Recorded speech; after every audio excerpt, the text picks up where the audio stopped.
ఉన్న బంగారాన్ని విడిపించి ఆ రోజు ఆన్లైన్ రేటుకే మేము కొంటాం. Sharma gold company. నమస్తే, వెల్కమ్ టు సుమన్ టీవీ. నేను మీ యామిని. ప్రస్తుతం మనతో ఉన్నారు వేదిక్ మహావాస్తు డాక్టర్ బండి విశ్వేశ్వరరెడ్డి గారు ఉన్నారు. సార్తో మాట్లాడి మనకున్న సందేహాన్ని అడిగి తెలుసుకుందాం. నమస్తే సార్. శివోమండి. పెళ్ళి చాలా సంవత్సరాలైనా కూడా కొంతమందికి సంతానం అనేది లేకపోవడం జరుగుతుందండి. అంటే ఇప్పుడు వాస్తుపరంగా చూసుకున్నట్లయితే దీనికి ఏమైనా రెమెడీ అంటూ ఉందా అసలు? Shivom. Welcome to my home lucky home Vedic Mahavastu and Manisutra. ప్రతి ఇల్లు సిరి సంపదలతో, ధనధాన్యాలతో, ఆయురారోగ్యాలతో తొలతూగాలని యాగంటి ఉమామహేశ్వరుని ప్రార్థిస్తున్నాను. శివోం శ్రీమన్ నారాయణ. ఇక్కడ పెళ్ళి తర్వాత వచ్చే కార్యక్రమం ఏంటంటే ఇక్కడ పిల్లలు, వాటి వాళ్ళ పోషణ, తర్వాత వాళ్ళ ఎదుగుదల. ఇప్పుడు పిల్లలు ఫస్ట్ కలగకపోవడానికి కారణాలు మనం తీసుకుంటే ఇక్కడ లేట్ మ్యారేజెస్ అనేది ప్రధాన కారణంగా ఉంది.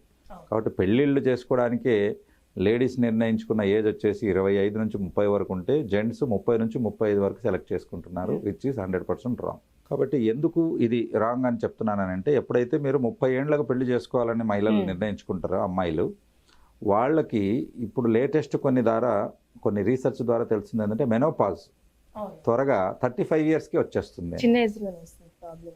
బికాజ్ ఆఫ్ ఫుడ్, కొన్ని పొల్యూషన్స్, మానసిక స్ట్రెస్, ఇవన్నీ. కాబట్టి మీరు సంపాదించుకున్నదంతా మళ్ళీ పిల్లల కోసం ఖర్చు పెట్టాల్సి వస్తుంది. అలా ఉండకూడదని అంటే ఫస్ట్ తీసుకోవాల్సిన జాగ్రత్త ఏంటంటే ఎర్లీ మ్యారేజెస్. కాబట్టి వీళ్ళకు ముందు నుంచే అంటే 10th క్లాస్ 10-14 ఏళ్ళ నుంచే వాళ్ళకు ఒక అవగాహన, మనం ఏ ఫీల్డ్లో సెటిల్ అవ్వాలనుకుంటున్నాము, వాటికి కావాల్సిన చదువులు ఏంటి అనేది ఎక్కడ గ్యాప్ లేకుండా చిన్నప్పటి నుంచే వాళ్ళు ఫాస్ట్గా చేసుకోవడం అనేది ప్రధానం. ముందే ఉండాలి. అలాగే మ్యారేజెస్ను లాస్ట్ ప్రిఫరెన్స్లో పెట్టుకుంటున్నారు. అలా కాదు, మ్యారేజ్ ఫస్ట్ ప్రిఫరెన్స్ పెట్టండి. మీరు రీచ్ అవ్వాలన్న గోల్ కూడా మీకు సరైన జోడీ దొరికి మిమ్మల్ని అర్థం చేసుకునే భర్త, తర్వాత మంచి ఫ్యామిలీ దొరికితే మాత్రం ముందు పెళ్లి చేసుకొని పిల్లల్ని కనేసి తర్వాత. మన దేశంలో పిల్లలను వీపు కట్టుకొని యుద్ధం చేసి గెలిచిన వీరనారులు ఉన్నటువంటి దేశం మనది. కాబట్టి ఎక్కడ కూడా మీరు అధైర్యపడకుండా ఇలా ముందు చేసుకోవచ్చు. ఎందుకనంటే పిల్లలు అయిన తర్వాత ఒక సెటిల్డ్, ఒక సాటిటీ లైఫ్ అనేది ఉంటుంది. వాళ్ళు బాగోగులు చూసుకునే వాళ్ళు, దానికి వేరే వాళ్ళు ఉన్నట్లయితే ఇది బెస్ట్ మెథడ్. సో ఇక్కడ పిల్లలు కలగకపోవడానికి కారణం ఇది చూసుకుంటే, రెండవది ఏంటంటే మానసిక స్ట్రెస్, యాంగ్జైటీ మెయిన్ అనేది ఏంటి ఇది. అందుకే ఈ కాలంలో పీసీఓడి కేసులు ఎక్కువగా ఉన్నాయి. ఎక్కువగా మీరు పీసీఓడి అని వింటుంటారు, పాలిసిస్టిక్ ఓవేరియన్ డిసీజ్ లేదా సిండ్రోమ్ అంటారు. అని అంటే అకారణంగా అండాశయాలు ఏం చేయాలి, 2 అండాలు ఉంటాయి లేడీస్కి. ఒక నెల ఒక అండం విడుదల చేస్తే ఇంకొక నెల ఇంకొకటి విడుదల చేస్తుంది. ఈ అండాలు విడుదల చేసే అండాశయాల్లో అండాల బదులు నీటి బుడగలు వచ్చేస్తున్నాయి, సిస్ట్లు అంటాం. అది ఎందుకు వస్తున్నాయంటే బికాజ్ ఆఫ్ స్ట్రెస్ ఉంటుంది, థైరాయిడ్ ప్రాబ్లమ్స్ ఉంటాయి, ఇర్రెగ్యులర్ పీరియడ్స్ ఉంటాయి. ఇవన్నీ కూడా వీటికి కారణం. వీటికి మూలం ఎక్కడుంది అనేది చూసుకొని దానికి ట్రీట్మెంట్ చేస్తే అప్పుడు రెగ్యులర్గా డేటే రానప్పుడు వాళ్ళకు పిల్లలు అయ్యే అవకాశం అనేది ఉండదు. కాబట్టి ఫస్ట్ ఇది చూసుకోవాలి. వీటికి కూడా ఇక్కడ మనం ఇంటి వాస్తుని సరి చూసుకోవడం, ప్రాణాయామం లాంటివి చూసుకోవడం, తర్వాత మెడికల్ టెస్ట్ చేపించి ఎక్కడ ప్రాబ్లం ఉందో వాటిని సరి చూసుకోవడం అనేది ఉండాలి. ఇంకొకటి ఏంటంటే ప్లానింగ్. ఇందాక చెప్పుకున్నాం కదా, స్ట్రెస్ ఉండకూడదు అనేది. ఒక స్ట్రెస్ అనేది మనిషికి ఎప్పుడు వస్తుంది అని అంటే, ప్లాన్ లేకుండా లేవంగానే టకటక రెడీ అయిపోయి ఊర్లో పడిపోతాడు, తర్వాత ఏం చేయాలో తెలియదు, అప్పుడు స్ట్రెస్ వస్తుంది. అదే రాత్రిపూట ఒక పెన్ను పేపర్ తీసుకుని 8 గంటలకు ఈ పని చేసుకోవాలి, 9 గంటలకు ఈ పని చేయాలి, 12 గంటలకు ఇది చూసుకోవాలి, 4 గంటలకల్లా ఇల్లు చేరాలి, ఇలా మీరు రాసుకుంటే ఈల వేస్తూ పాట పాడుకుంటూ పనులు చేసుకుంటారు. ఇంకా స్ట్రెస్ అనేది ఉండదు. సో ప్రకృతి నేర్పించే మొట్టమొదటి సూత్రం మనకు డిసిప్లిన్. ప్రాబ్లం ఏంటంటే మనిషి తప్ప ప్రకృతి అంతా డిసిప్లిన్ ఉంటుంది. ఏ పక్షి కూడా లేట్గా లేవదు, సూర్యోదయానికి ముందే లేచి రెడీగా ఉంటుంది. కాబట్టి ఇది మనము నేచర్తో కనెక్ట్ అయ్యారు, వీళ్ళు డిస్కనెక్ట్ అవుతున్నాం కాబట్టి మనకి ప్రాబ్లమ్స్ అన్నీ ఉన్నాయి. ఏ పక్షి కూడా రాత్రి పని చేయదు, జంతువులు ఏవి రాత్రి పని చేయవు, రెస్ట్ తీసుకుంటాయి. మనిషి మాత్రం రాత్రి పని చేయడానికి రెడీ అవుతాడు. సో ఈ రకంగా కొన్ని జాబ్స్ ఉంటాయి, అది వాళ్ళకి పక్కన పెడదాం మనం. కాబట్టి ఎప్పటికైనా కూడా మీరు ప్లానింగ్ చేసుకొని డిసిప్లిన్ చేసుకుంటే ఈ స్ట్రెస్ తగ్గిపోతుంది, దాంట్లో ఇది వస్తుంది. ఆ డిసిప్లిన్ మీకు అలవాటు పడాలి అంటే ఇంట్లో 2 ప్లేసెస్ మనం సెలెక్ట్ చేసి పెట్టుకోవాలి. పుట్టిన తర్వాత కూడా పిల్లలు తెలివిగా ఉన్నటువంటి పిల్లలు పుట్టాలి. అలాగే వాళ్ళ ఎడ్యుకేషన్, వాళ్ళ బిహేవియర్, వాళ్ళ కెరీర్ అన్నీ బాగా ఇది ఉండాలని అంటే ప్రతి తల్లి కూడా గర్భ సంస్కారం గురించి నేర్చుకోవాలి. మా మిస్సెస్ డాక్టర్ అంజలి దానికి ట్రైనింగ్ ఇస్తారు. గర్భ సంస్కారం అంటే ఏంటంటే మనం కథల్లో వింటూ ఉంటాం, అభిమన్యుడు కడుపులో ఉన్నప్పుడు వింటూ ఉన్నాడు పద్మవ్యూహం గురించి, తర్వాత అష్టావక్రుడు కడుపులో ఉన్నప్పుడు వాళ్ళ తండ్రి గురువుగారు ఒక శ్లోకము తప్పు చెప్తే దానికి సరి చేశాడు అని చెప్పేసి.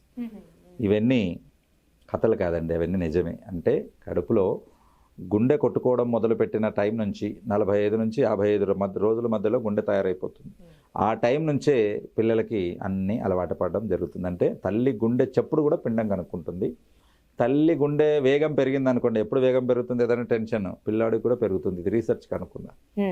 కాబట్టి అంతలా ఇంటర్లింక్ అయిపోయి ఉంటారు. చాలా వరకు కొన్ని కేసెస్ మనం చూస్తే ఒకప్పుడు కేస్ హిస్టరీ తీసుకుంటే మీ 6 సంవత్సరాలు 10 సంవత్సరాలు తీసుకునేవాళ్ళు. ఇప్పుడు అలా కాదు. తల్లి కడుపులో ఉన్నప్పుడు తల్లి ఎలా బిహేవ్ చేసేది అనేది కూడా దాని ప్రకారం కూడా మనం చూడాల్సి వస్తుంది. ఎందుకంటే ఆ స్ట్రెస్ పిల్లవాడికి పాస్ అయ్యి కొన్ని లైఫ్ లాంగ్ అది వాళ్ళకు ఇబ్బందిగా ఉంది. అంటే జీవితాంతం అది క్యారెక్టర్ క్యారీ అవుతుంది. కాబట్టి ఆ టైంలో మీరు ఒక ఆశ్రమంలో ఉన్నట్లుగా ఫీల్ అవ్వాలి. కాబట్టి ఏవైనా కూడా మీరు ఆ టైంలో స్ట్రెస్ వర్క్ స్ట్రగుల్ వర్క్ లేకుండా లాంగ్ లీవ్లో పెట్టుకుని బేబీ మీద ఫోకస్ పెట్టినట్లయితే ఈ 9 monthsలో మీరు ఏదైతే మీరు డబ్బులు లేదా ప్రోగ్రెస్ మీ గ్రోత్ మీరు పోగొట్టుకుంటారో దానికి 100 రెట్లు మీ పిల్లలు సంపాదించి పెడతారు. కాబట్టి వాటికి మనం గర్భ సంస్కార్ అనేది చేసుకోవాలి. మనకి ఎలాంటి పిల్లలు కావాలో అలాంటి పిల్లలు తీసుకోవడానికి గర్భ సంస్కారం ఉపయోగపడుతుంది. వాటికి పంచభూతాల బ్యాలెన్స్ కానీ అలాగే చక్రసిద్ధి అని ఉంటుంది. హోమియోపతిలో మంచి మందులు కూడా ఉంటాయి వాటికి. ఈ గర్భ సంస్కారం అనేది ఒక ప్రాసెస్ అన్నట్టు. ఇదేదో ఒక వీడియోలోనో ఒక గంటలోనో వాళ్ళు నేర్చుకునేది కాదు. ఇది ఒక ప్రాసెస్ అన్నట్లు. కాబట్టి చిన్న వస్తువు ఏదైనా మనకు ఫ్యాక్టరీలో అవ్వాలంటేనే దానికి ఒక మెథడాలజీ, రా మెటీరియల్, దాన్ని మౌల్డ్ చేయడం, దానికి తర్వాత ఫైనల్ ప్యాకింగ్ వరకు ఒక ప్రాసెస్ ఉంటుంది. అలాగే పిల్లలు పుట్టడం ఇదనేది కూడా ఒక ప్రాసెస్ ఉంటుంది. చాలా మంది అది క్యాజువల్గా అయిపోయేలా అనుకుంటారు. అలా కాదు, దీనికి కూడా ప్లానింగ్ ఉండాలి. పిల్లలు పుట్టడానికి ముందే తల్లిదండ్రులు ప్లాన్ చేసుకొని ఉండాలి. అని అంటే మనం ఎప్పుడు పిల్లల్ని కనాలి. పిల్లలు కనడానికి అర్హతలు కూడా మనకు వేదాల్లో చెప్పబడి ఉన్నాయి. ఏం అర్హత ఉన్నప్పుడే పిల్లల్ని కనాలి. మీ పోషణ కాకుండా ఎక్స్ట్రా పోషణకు మీకు డబ్బు మీ ఎనర్జీ మిగిలినప్పుడే పిల్లల్ని కనాలి. మీకే తినడానికి లేకపోతే పిల్లల్ని ఎలాగంటారు? కాబట్టి ఇలాంటివి మనకు ఎన్నో చెప్పబడి ఉన్నాయి. ఏమంటే వాటిని మనం తెలుసుకోలేక పాశ్చాత్య దేశానికి అలవాటు పడి అదేదో పిల్లలు ఏంటండి అలాగనే అయిపోతారు అనేటట్లుగా చెప్తూ ఉంటారు. అలా కాదు, ప్లానింగ్ అనేది కంపల్సరీ ఉండాలి. కాబట్టి అలాంటి ప్లానింగ్ ఉన్నప్పుడే పెళ్లి చేసుకుని పిల్లలు కనడానికి వెళ్ళాలి, లేకపోతే వెళ్ళకూడదు. ఇది అన్నట్టు. ఎందుకంటే మీరే స్ట్రెస్లో ఉండి పిల్లల్ని కంటే స్ట్రెస్ లైఫ్ లాంగ్గా ఉండి ఇంకొక జనరేషన్ కూడా దానికి బాధపడతారు. సో ఇక్కడ ఇది అన్నట్టు. సో ఇక్కడ మనం చూసుకున్నట్లయితే పిల్లలకి అంటే పుట్టి పెద్దగా అయిన తర్వాత పిల్లలకి ఉన్న నెక్స్ట్ ప్రాబ్లం ఏంటంటే వాళ్ళకు బిహేవియరల్ ప్రాబ్లమ్స్, ఆటిజం ప్రాబ్లమ్స్, ఇవి ఎక్కువగా వింటున్నాం. ఒకప్పుడు ఆటిజం అనే పదమే వినేవాళ్ళం కాదు. అని అంటే వాళ్ళు వాళ్ళ క్యారెక్టర్లో తేడా, వాళ్ళ మానసిక ప్రవర్తనలో తేడా, మందబుద్ధి, అలాగే సంగ్రహణ శక్తి తగ్గిపోవడం అని. పిల్లలు యాక్చువల్గా ఎలా ఉండాలంటే షార్ప్ కత్తిలాగా ఉంటారు, ఏక సందాగ్రాహిలా ఉంటారు. అంటే ఒక్కసారి చెప్పంగానే వినేసుకుంటారు. ఇప్పుడు 10 సార్లు రాస్తే తప్ప గుర్తుండట్లేదు. అలాగా కావడానికి కారణం ఏంటంటే వెస్ట్ సౌత్ వెస్ట్ జోన్లో ఏమైనా డిఫెక్ట్స్ ఉంటే చూసుకోవాలి.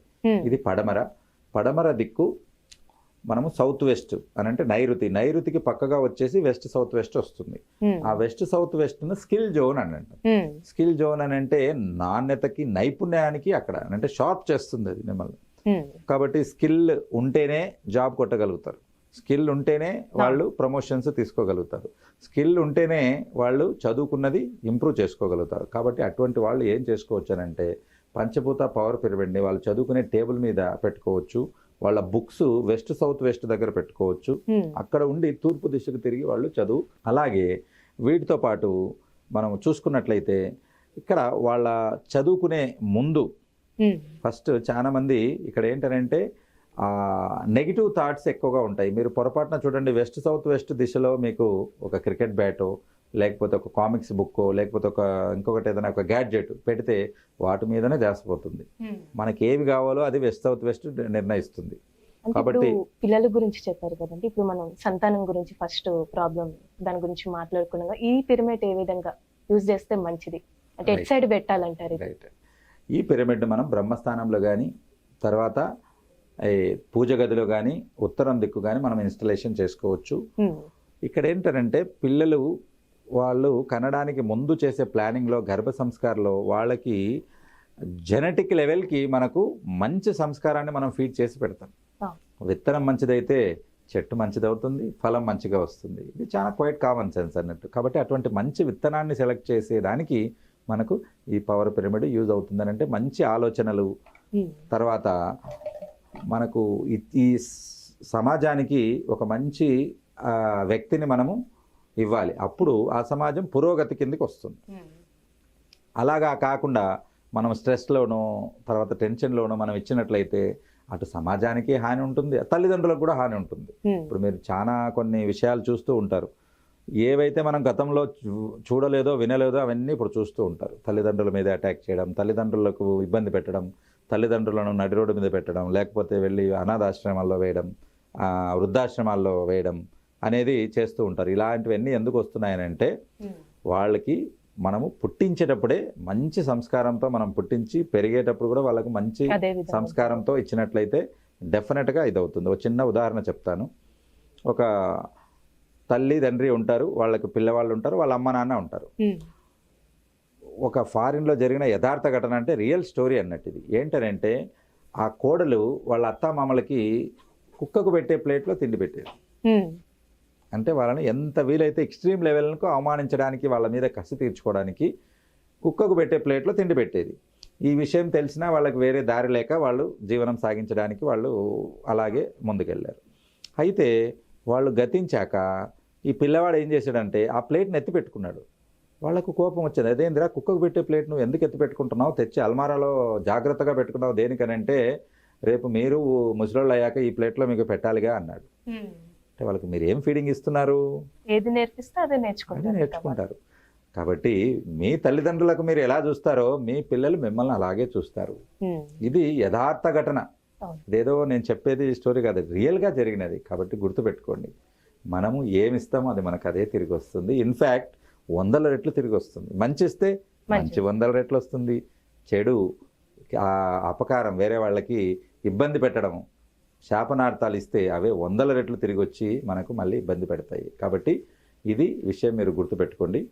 పవర్ పిరమిడ్ను దగ్గరగా పెట్టుకొని పిల్లలకు చదువుకునేటప్పుడు కానీ, వాళ్ళకు కాంపిటీషన్ ఎగ్జామ్స్కి ప్రిపేర్ అయ్యేటప్పుడు కానీ చెప్పండి. దీని గురించి మనం కొన్ని స్టడీస్ కూడా చేశాము, మీకు ఆ టెస్టిమోనియల్ కూడా మీకు చూపించడం అనేది జరుగుతుంది. ఇక్కడ మనకు గత కొంతకాలంగా పిల్లలకు ట్రైనింగ్ కోచింగ్ ఇచ్చే మాస్టర్ ఉన్నారు. వాళ్ళ దగ్గర ఒక 100 మెంబర్స్ బ్యాచ్ ఉంటే ఎవ్రీ టైం వాళ్ళకు 40-50% వాళ్ళకు పాస్ మార్క్ అనేది రావడం, అంటే వాళ్ళ కాంపిటీషన్ ఎగ్జామ్స్లో అవుట్కమ్ అనేది వచ్చింది. పిరమిడ్ను పెట్టి వాళ్ళకు 45 days కాంపిటీషన్ ఎగ్జామ్స్ ముందు వాళ్ళకి స్టడీ పెట్టాక 85% వాళ్ళకు పాస్ రేట్ అనేది రావడం జరిగింది. సో మనకు అక్కడ ప్రూఫ్ అనేది ఉంది అన్నట్టు. సో ఇలా పెట్టినప్పుడు ఏకాగ్రత, కాన్సన్ట్రేషన్ అనేది కుదురుతుంది. చెప్పాం కదా, నెగిటివ్ థాట్స్ లేనప్పుడు మైండ్ ఫ్రీగా ఖాళీగా అయిపోతుంది. ఎప్పుడైతే మైండ్ ఎంప్టీగా అవుతుందో ఏదైనా నింపుకోవడానికి అవకాశం ఉంటుంది. అలా కాకుండా అంతకుముందే చెత్త చెదారం నిండి ఉంటే ఇంకా ఎక్స్ట్రా ఉండదు, ఒక కెపాసిటీ ఉంటుంది బ్రెయిన్కి. కాబట్టి పాత చెత్త తీస్తే కానీ కొత్త చదువు మనకు ఎంటర్ అవ్వదు. కాబట్టి అలా చేయడానికి మనకు నెగిటివ్ థాట్స్ తీసేయడానికి, కాన్సన్ట్రేషన్కు, ఏకాగ్రతకు, జ్ఞాపక శక్తికి మనకు పర్ఫెక్ట్గా ఉపయోగించుకోవచ్చు. మీరు దీన్ని ట్రయల్ రూపంలో కూడా మీరు వాడుకోవచ్చు. మీరు ట్రయల్ వాడి మీరు పిల్లలు సక్సెస్ అయ్యారని సాటిస్ఫై అయిన తర్వాతనే మీరు తీసుకోవచ్చు. దానికి కొన్ని రెంటల్ ప్రోగ్రామ్ కూడా నేను పెట్టాను. ఎందుకంటే ప్రతి పిల్లవాడికి కూడా ఈ ప్రాబ్లమ్స్ నుంచి బయటపడాలనేది వేదిక్ మహావాస్తు యొక్క ముఖ్య ఉద్దేశం అన్నట్టు. అలా కావాలనుకున్న వాళ్ళు మీరు కింద కనపడిన నంబర్లకు మీరు సంప్రదించవచ్చు. పిల్లలకి సంబంధించి వాస్తుపరంగా మాకు చాలా చక్కగా తెలియజేశారండి. ధన్యవాదాలు. సుమన్ టీవీలో మీ పర్సనల్ అండ్ బిజినెస్ ప్రమోషన్స్ కోసం కింది నెంబర్కి కాంటాక్ట్ చేయండి.